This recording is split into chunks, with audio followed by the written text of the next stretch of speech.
They say when something breaks, it loses its value. But what if breaking is not the end?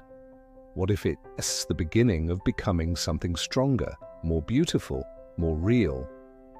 This is the story of a broken pot, a wise old potter, and a truth that can change the way you see your pain.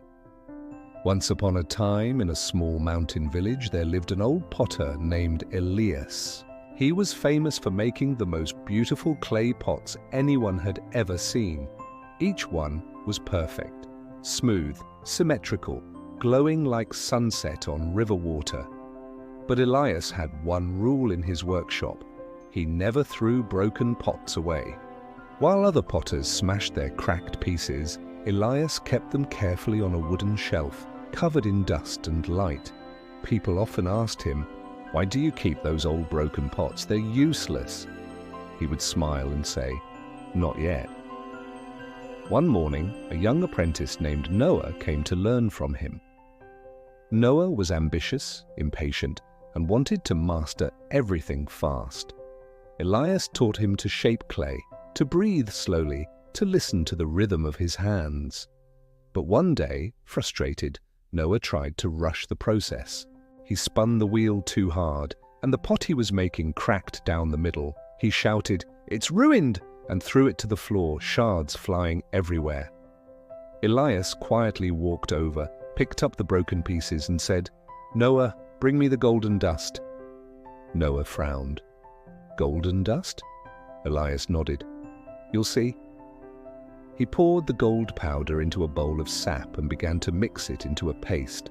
Then, with gentle hands, he started to glue the broken pieces back together using the gold. The cracks filled with light. Noah watched in silence. When Elias was done, the pot shone with golden veins. It wasn't perfect anymore, but it was somehow more beautiful. "This," Elias said, "is called kintsugi, the art of repairing with gold. The cracks are not hidden. They are honored, because every break is proof that something survived." Noah stared at the pot.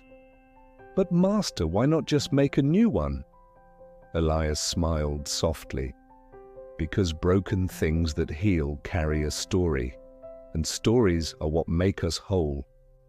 Noah didn't fully understand then, but life, as it always does, would teach him. Years later, a great storm struck the village. Lightning set fire to the workshop. The roof collapsed, the shelves shattered, and Noah, now older, lost everything he had built. He sat among the ashes, broken, defeated. The dream he had worked for his whole life had turned to dust.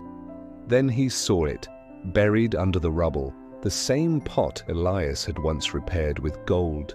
It had survived the fire. Noah held it close and wept. And in that moment, he finally understood. He rebuilt the workshop. Slowly, painfully, piece by piece. This time, he didn't rush. He shaped each pot with patience and heart, remembering Elias's words. The cracks are proof that something survived. Years passed.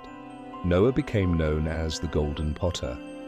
His pots were not perfect. Each one had a mark, a scar, a line of gold running through it.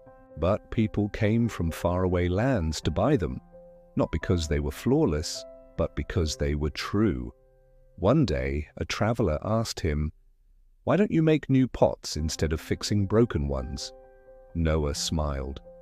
"Because beauty isn't in perfection, it's in the story the cracks tell." The traveler looked at a pot glowing with golden scars and whispered, "It's alive." Noah nodded.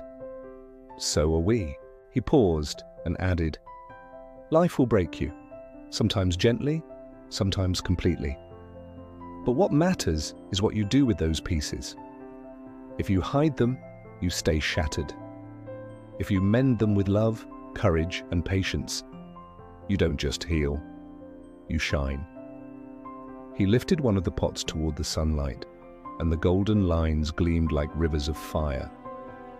And in that light, the brokenness looked like art.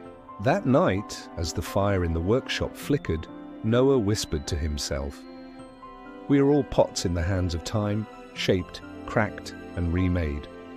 He ran his fingers over an old scar on his arm and smiled. Every scar is just proof that I didn't give up. So if you've ever been broken, if you've ever fallen apart, remember this: the cracks you carry are not signs of weakness. They are the places where the light gets in. And one day, when you've healed, you'll realize that your scars tell a story the unbroken will never understand. Because what's truly beautiful is not the life that never breaks, but the one that breaks, heals, and glows with gold.